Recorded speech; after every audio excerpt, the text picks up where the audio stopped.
So yeah, just quickly for the people that are relatively new, have you done meditation before?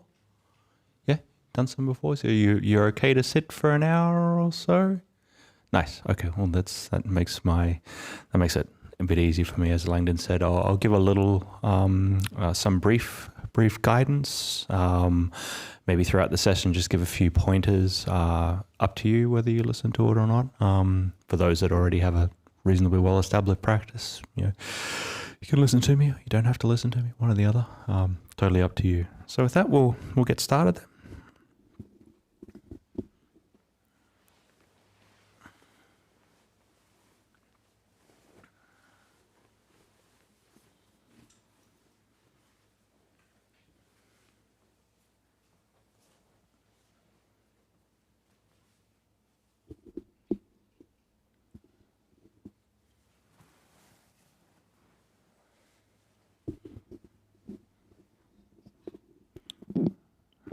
Just start to settle in to your seat.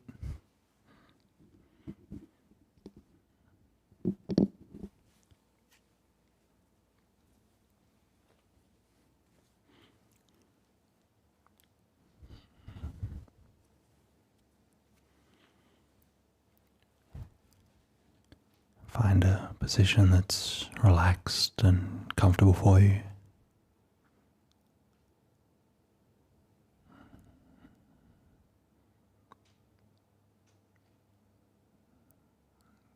And just check in with the body, how it feels sitting here now.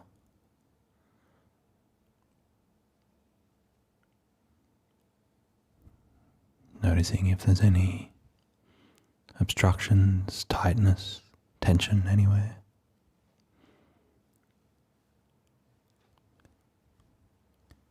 Maybe in the face, the jaw, shoulders. Might be holding tension. If so, just soften and release those areas.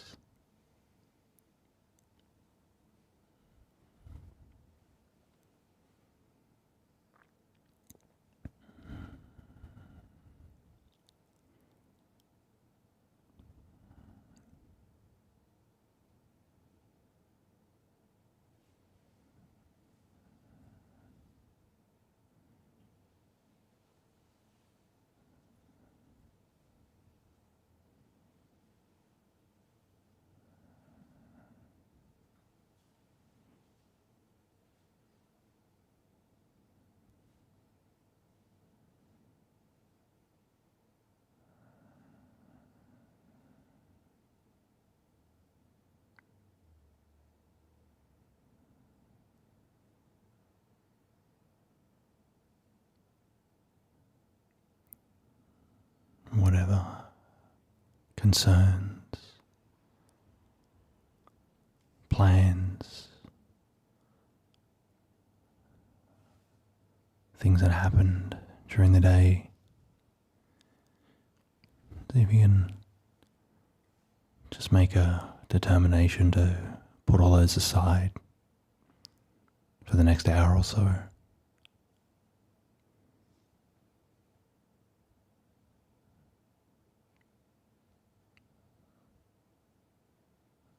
Now's not the time to think about them. It's okay to think about them later, but just for now, there's nothing for us to do.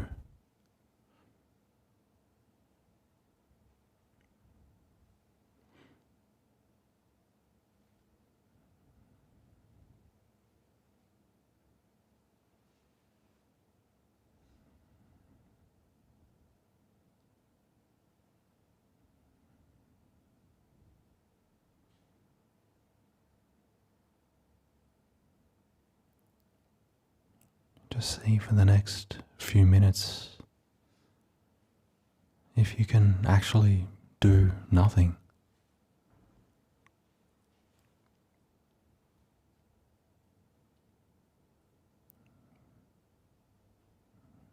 You don't even have to try to meditate.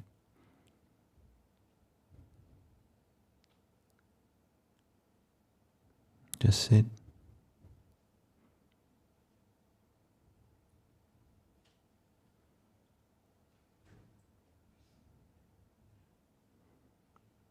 Can you just be still and do nothing?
You might find yourself trying to struggle, control, trying to do nothing, or trying to meditate.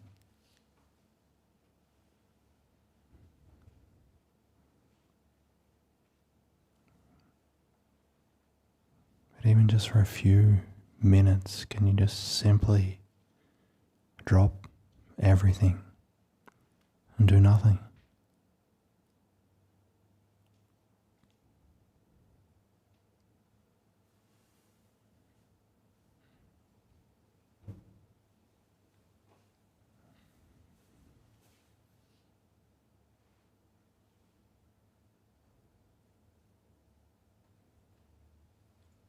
Can you truly let your experience be as it is?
bring this attitude, or this stance of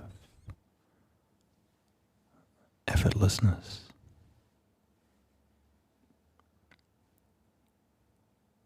to your regular practice.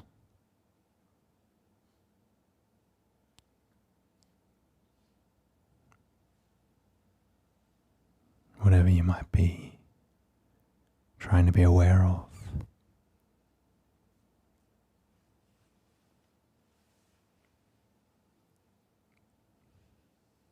Be it the breath or meditation word, whatever it is.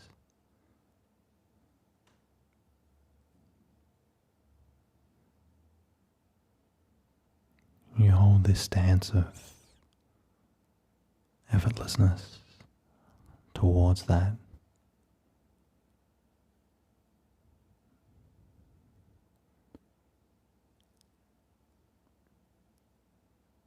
A stance of non-doing.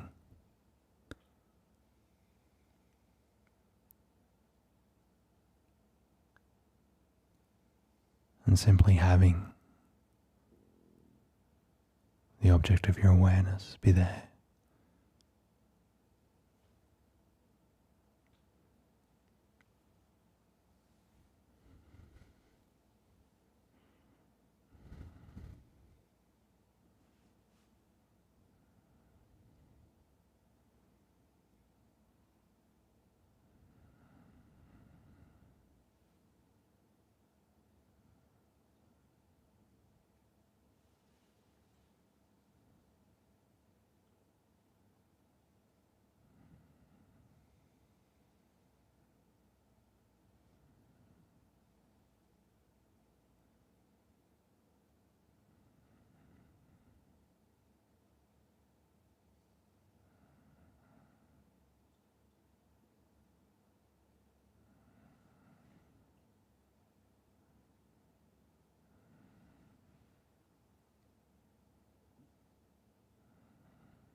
strike that balance between effort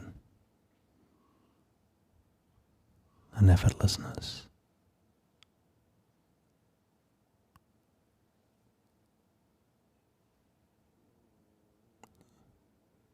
If your mind is solely aware of your meditation object, there isn't any more effort in that. It's just there.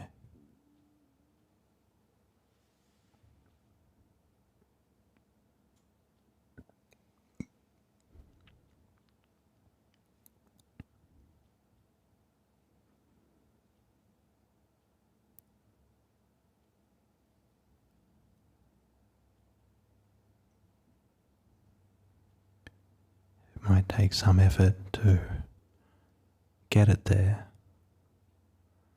but once it is there, the effort can drop away.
the last few minutes of the meditation.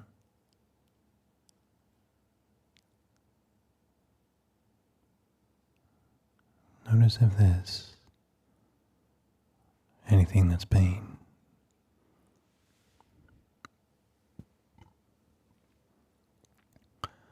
bothering you or sticking in your mind.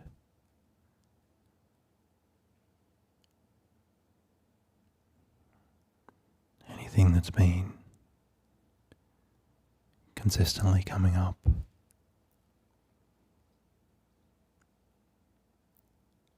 Restlessness, worry, agitation, boredom.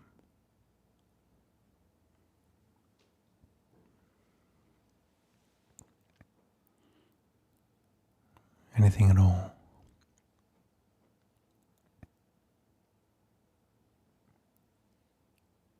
And see for these last few minutes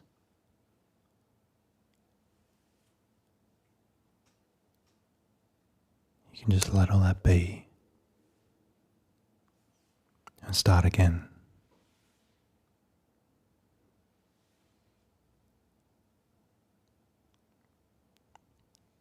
Start anew in this moment.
Thank you, Ajahn. No. Just a quick few announcements and then we'll get to any questions here in the hall or online. There's another guided meditation here tomorrow night with one of our lay teachers. It's at 7:30 if you'd like to come and sit again. This Friday there is no session. If you have been attending the Friday night sessions, Discover Buddhism, they start up again next week for another 4-week series. Ajahn, did you want to say a little bit about that for people who may be interested? Yeah, for sure. So yeah, this week we're not doing the Friday night session, but the following month of Fridays, it's all focusing on just very much an introduction to Buddhist thought and practice. So going over a few of the basics of main Buddhist themes that one might need to know. So if you may be new to Buddhism or you have a friend that's interested in Buddhism and they want to find out, the Friday night sessions are a quite good good place to start for people. Okay, thank you. And then this Saturday, for those of you who have been coming, if there's anyone here who has been coming to the Friday nights, there's an all-day meditation sit on Saturday. It is aimed more at the people who are beginners, so there'll be quite a bit of talking and interaction. That'll be led by Ajahn Sādaro, but I think everyone is welcome. Yep. They'd like to Anybody come can and have a social day of meditation. Other practices, other opportunities to practice during the week are through our online Discord platform, so you can join a group sit every morning between 4 a.m. and 6:30 a.m. and in the evenings at 7 p.m. So more information about that on the BSV website. That's bsv.net.au. And then just to finish with the next week's teaching program will be led by Venerable Sumangalo. So he'll be taking the Sunday Dhamma talk and the guided meditation next Monday. There are all the announcements. Are there any questions here in the hall from anyone?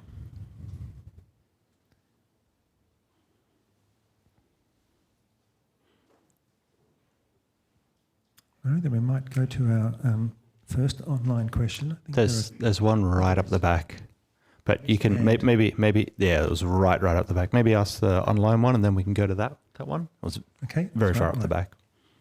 Someone's been waiting for over an hour for this one. So this is a question from Italy, actually, Jumper in Italy. Some advice for sitting for a long time when parts of the body are painful. Thank you, Ajahn. Well, hopefully you just sat for an hour. So I wonder how you went with it. You probably wanted advice before you started sitting for an hour. So yeah, there's obviously many different ways to go about it. With say for example, with pain in the body. Obviously, if you have some sort of pre-existing physical condition, you might have a very bad back or bad hips or something. Obviously you don't want to be pushing that too far. But if there's general pains that come from meditation, the general kind of sore leg, sore legs, sore small of the back or whatever it is. Basically, we can try to work with it a little bit. We don't want to push it to the point where we're putting ourselves into some sort of very, very painful or stressful position. But there is this element where it's like if your pain threshold is sort of there. Basically, you just want to try to go a little bit beyond it, just this tiny little bit beyond it. And then you can pull back. And, if you need to move, you move. But if you just continue to do that and kind of work with your pain threshold, just a little bit, basically what will happen is it'll eventually start to get higher and higher, so you can sit for longer and longer. But obviously, if it is a real serious injury that you have, serious pre-existing injury, obviously you don't want to push that, and you can just find ways to get up and move around and all these things. So yeah. Thank you, Ajahn. Is there a question here?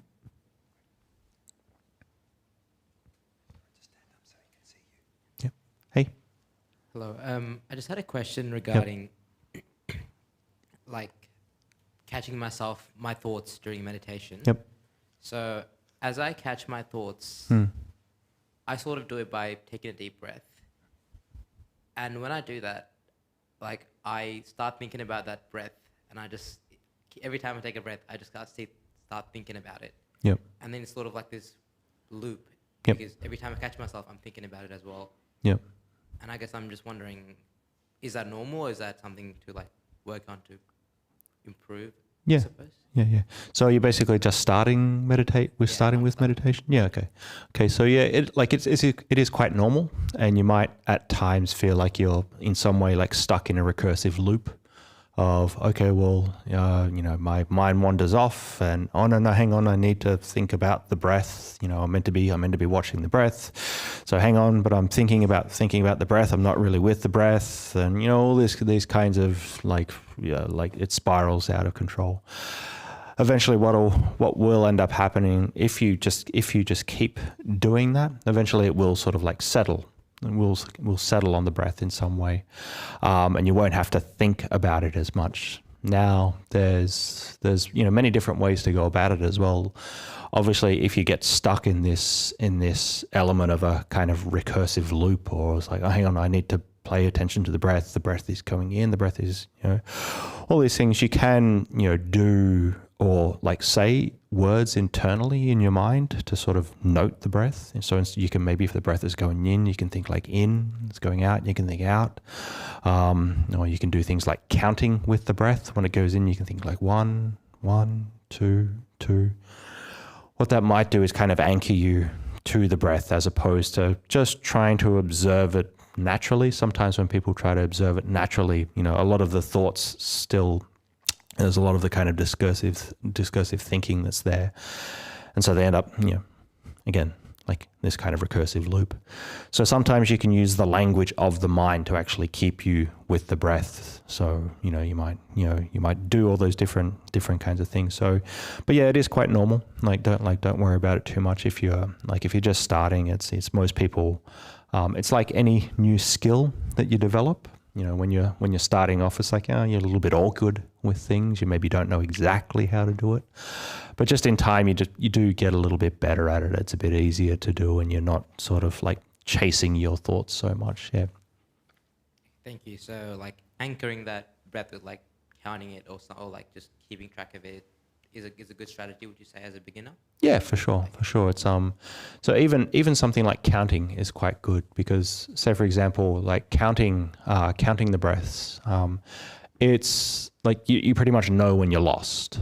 So say for example, and a kind of basic method of counting is just when the breath comes in, you think 1. When it goes out, think 1. In 2, out 2, in 3, out 3, go up to 5, and then you go back to 1 again.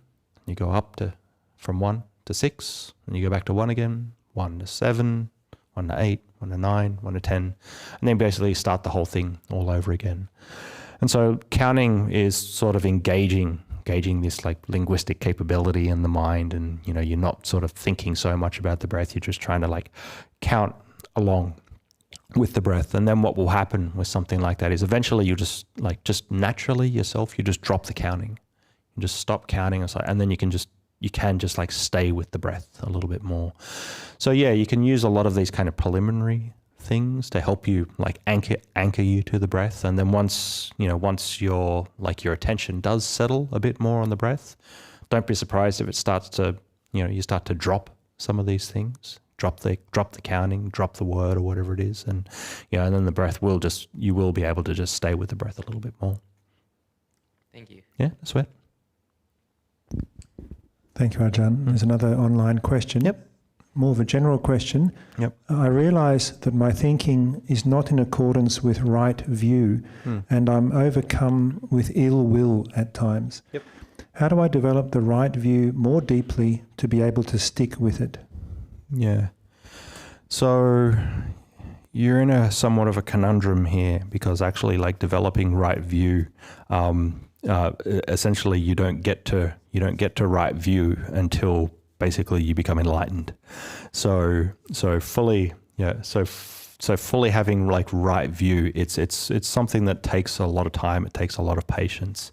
Now that doesn't mean you can't work at it. You're obviously, we're trying to develop right view in our practice. We're trying to, notice that you could say that there is, our existence is unsatisfactory in some way, that our existence is everything that we perceive is impermanent. There's not really kind of a personal element to anything in experience. If we keep reflecting on that, then we're developing more and more right view. Now, but this obviously takes time. And you said you're assailed by ill will.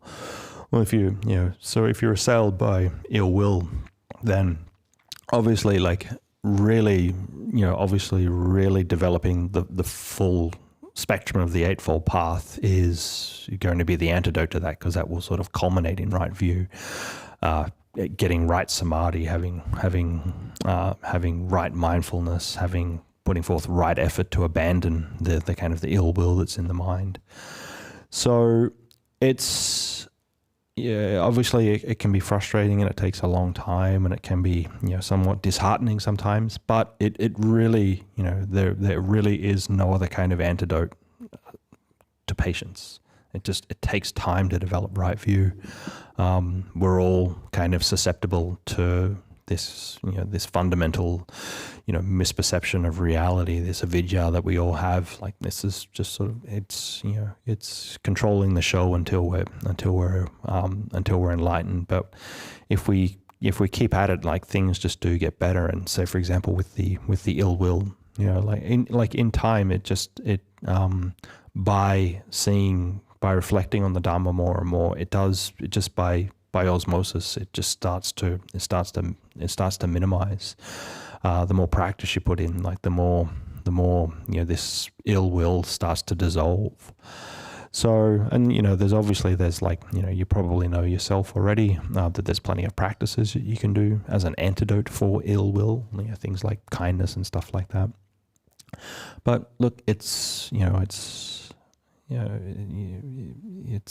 there really is no antidote to patience. It's because there's this observation there that it's if you're overcome with ill will now, you're in some way you're suffering, and it's how do I develop the patience to get right view? It's what other choice do you have?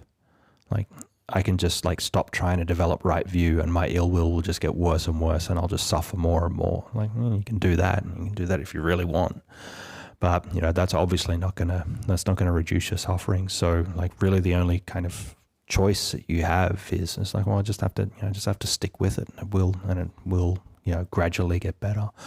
But yeah, so it's just takes time.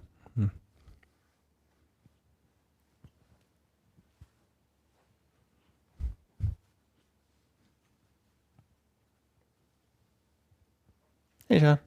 Ajahn, thank you for your interesting talk yesterday on if AI can be a Dhamma teacher. So although AI is a good tool for us and in our life, on the flip side, we also become very dependent on AI, and we are part of the big algorithm that AI know us even better than we know ourselves. I felt like meditation will enhance our awareness and also mindfulness, and let us become less victim of AI algorithm. So I'm interested in your thought on that. Yeah. So do you mean we'll become less of a victim of the the downsides of language models or AI if we have more awareness into our own minds of not just relying on it, or is it how do we get out of the downside through meditation? Yeah, that's right. Yeah, so because we've been feeding a lot of information because of the algorithm that they're profiling, the person, because AI they know the reactions, responses, and things like that. Which side we visit, what topic we are interested in. And they probably know our age and know what sort of things we are interested. So they constantly feed us in all those information. So sometimes you become be part of that, like where you constantly follow those information. But I think like if we the meditation and help us to enhance our awareness and mindfulness, that we have that self-awareness, that we are not become so much into that part of being victim of algorithm. Okay, yeah. So I guess, there's a few ways you can think about it, really. Like, so you can, on the one hand, you can just go, well, like AI and meditation have nothing to do with each other. Just on the one hand, you can say this. It's like, well, my life online really has nothing to do with my meditation. I meditate, but I still go on to Amazon and buy books. Like, we still obviously do things like that. I meditate, but I still need to use like LLMs to help me reply to long, stupid, boring emails. Like, so we can, in some way we might be able to say, no, on the one hand, we might say, well, actually these things are two different things and they don't really exist together. But maybe to your point, maybe one way you can think about it is thinking about it in this way of like, well, if I'm online, if I'm online a lot, and I'm on some sort of site that sort of rewards me for like just constantly engaging in that site, say for example, something like a YouTube or a TikTok or something, or it's like it rewards me for just being reactive and responsive and like jumping on this thing. And obviously then the algorithm's sort of trained on the things that you like, and it's going to feed you more of the things that you like. So in that scenario, then actually maybe like meditation might help you in this kind of way to not be so, so much of a, as you said, like a slave to this kind of algorithm of just being like responsive to it in every basically everything it feeds you, and you're just wanting more of it. So I think it probably can help in that kind of way. But the kind of the larger picture of like, well, can then meditation actually maybe help you use these kinds of, and now we sort of think about like language models that I was talking about yesterday. Like, can they maybe help you use these in a better, more responsible way? Can you maybe use them for something that is like useful in your life? And it maybe in some way, meditation can help with that, because it's like, well, you might be, say for example, the example I used yesterday was that, well, that basically if you rely on these things too much to give you too many easy answers, then you're basically not putting it forth any kind of like struggle to learn anything. So maybe with something like meditation, it's like, actually, I am just like relying on this thing, and I'm becoming like lazy in my thinking. I can be aware of my inner world in this way, or I can be aware of my inner response about how I'm using this thing in a bit better way. So, I think that's one way that we can kind of use meditation to, you could say like modulate the way that we use AI. We can still, as I said yesterday, it's like, I really do think it's a good tool. It's a very, very good tool if one uses it in the right way, and it can be a good Dhamma tool as well. It can be a good meditation tool as well, of gaining inspiration, gaining understanding about a Dhamma theme, gaining advice, gaining different perspectives of ways that we can think about the Dhamma. It can be like a really, really good tool in this way, but then it has to act as a support for meditation, and then meditation can support the way that you actually use that thing as well. So I do take your point that meditation could, in some ways, maybe make us a little less like reactive and responsive to algorithms that are actually just trying to garner our attention. But then also it could, in these other ways, help us use LLMs and things like this in a more effective way. So. Great. Thank you, Ajahn. No problem.